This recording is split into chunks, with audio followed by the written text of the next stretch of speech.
Welcome back. So, today's topic, what do you expect out of your Tea Party? The problem that I have with the Tea Parties is that the Tea Parties have been raided by the Mad Hatter. We're not in Alice in Wonderland. We are part of the United States of America. And we had an incredible movement that was going on until it was hijacked by individuals outside. Now, if we go back in history, let me tell you a little bit about myself and my history with the Tea Party. I was a libertarian, starting to become more and more active in the Libertarian Party, and this was back in the end of 2008, and then the Tea Parties came along. And the Tea Parties did to me what I think they did to millions of Americans. Millions of Americans started to get up out of their seat, and they started to say, hey, you know what? We have a group of people who's politically motivated that have a specific goal that we all agree with.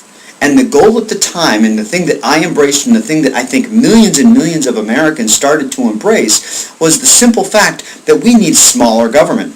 We need to control spending, we need to cut taxes, and we need to get government in general from both a liberty and freedoms perspective as well as a taxation and oppression perspective off the back of the American citizen, and let people go back to living a great life and let them, let them go back to actually having some of the money that they earn.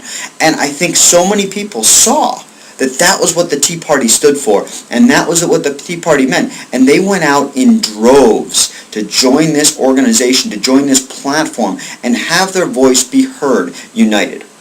Now what's happened?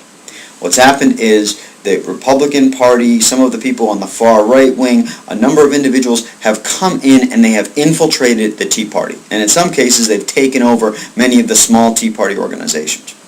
And the problem I have with this is it has completely erased what the Tea Party stood for me. The reason I got up out of my chair, the reason why thousands of other people got out of their chair and joined this organization have been completely wiped out. And let me explain this to you. It's not that I have anything specific against Sarah Palin, but she is definitely not my spokesperson. Nor is anybody a spokesperson for me that is an advocate of warfare. Now, it's not because I don't believe in a strong national defense. It is because I am a Tea Party activist. What is a Tea Party? T, when I joined, stood for Taxed Enough Already. TEA, Taxed Enough Already. I think we can all spell. So what does that mean? It means government needs to stop what? Stop spending.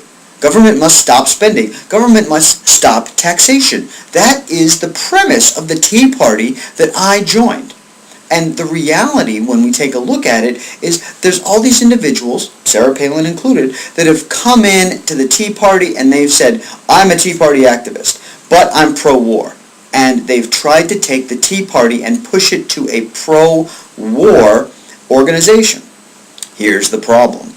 If the Tea Party really stands for cutting spending and cutting taxes, then you can't be pro-war. What do we spend more on than anything else in this country? It's warfare. Iraq and Afghanistan alone cost 1/3 of the federal income tax. 1/3 of all of the money collected from everyone in the country for federal income tax goes to pay for those two wars alone. That doesn't even take into account all of the hundreds and thousands of men and women that are scattered all over the planet defending other countries, having offensive positions in other places, and keeping an occupation of other territories where they're not wanted and where they're not needed. And who pays for it? The American taxpayer. You cannot be pro-war. You cannot be pro-occupation if you are for the cutting of spending and the cutting of taxes.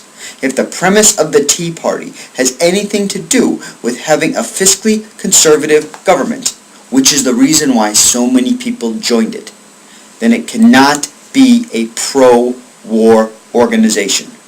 What we need to do is we need to go back to the people who are in the Tea Party today that are saying we, the Tea Party, are advocates of war, and we have to say to them, you can leave the Tea Party or we can leave the Tea Party.